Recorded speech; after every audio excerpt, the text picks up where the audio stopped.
ইসরায়েলকে যত শিগগির সম্ভব ইরানের সঙ্গে সংঘাত থামানোর আহ্বান জানিয়েছে জাতিসংঘের সর্বোচ্চ ক্ষমতাধর সংস্থার নিরাপত্তা পরিষদের স্থায়ী সদস্য চীন। দেশটির জাতিসংঘ মিশনের সদস্য ও রাষ্ট্রদূত ফু কং বলেছেন, এই সংঘাতের ফলাফল বা পরিণতি নিয়ে বেইজিং গভীরভাবে উদ্বিগ্ন। শুক্রবার ভোরে ইসরায়েলের বিমান বাহিনী ইরানে সামরিক অভিযান শুরু করার পর ওই দিনই জরুরি বৈঠক আহ্বান করে নিরাপত্তা পরিষদ।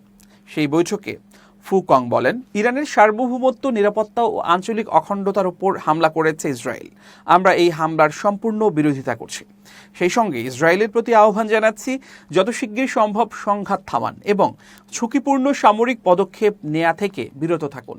কারণ সংঘাতকে আরও বাড়তে দিলে পুরো মধ্যপ্রাচ্যে তা ছড়িয়ে পড়বে এবং এর পরিণতি বা ফলাফল হবে ভয়াবহ। গতকাল 13 জুন শুক্রবার ভোর 4টার দিকে ইরানের রাজধানী তেহরান সহ অন্তত 8টি শহরে বড় ধরনের বিমান হামলা করে ইসরায়েলের বিমান বাহিনী IAF। এতে নিহত হয়েছেন অন্তত 78 জন এবং আহত হয়েছেন আরও প্রায় 300 জন। এছাড়া ইরানের সেনাপ্রধান মোহাম্মদ বাঘিরি সহ সামরিক বাহিনীর বেশ কয়েকজন কর্মকর্তাও নিহত হয়েছেন। অতর্কিত হামলার পর শুক্রবার রাতে ইসরায়েলকে লক্ষ্য করে অপারেশন ট্রু প্রমিস 3 সেনা অভিযান শুরু করে ইরান।